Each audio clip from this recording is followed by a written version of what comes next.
ગાંધીજીની હત્યા કેમ થઈ તેના પર હિન્દીમાં ગોડસેને ગાંધી કો ક્યું મારા આ શીર્ષક હેઠળ એક લખાયેલા પુસ્તકની ગુજરાતી ભાષાની આવૃત્તિ બહાર પડી છે।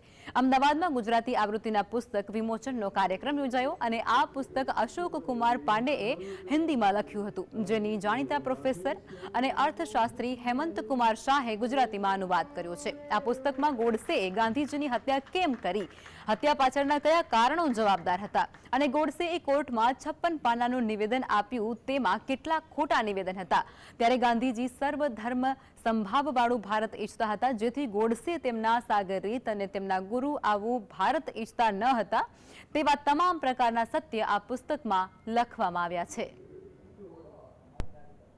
ગાંધીની હત્યા પાછળના ખરેખર કયા કારણો હતા એ કારણો દર્શાવવાની કોશિશ છે। અને બીજું એ કે નથુરામ ગોડસે હત્યા પછી જે કેસ ચાલ્યો એમાં જે 52 પાનાનું નિવેદન આપ્યું હતું એમાં જે એમણે મુદ્દા જણાવ્યા હતા એ મુદ્દા કેટલા ખોટા છે એને વિશેની વાત આજના કાર્યક્રમમાં રાખવામાં આવી છે।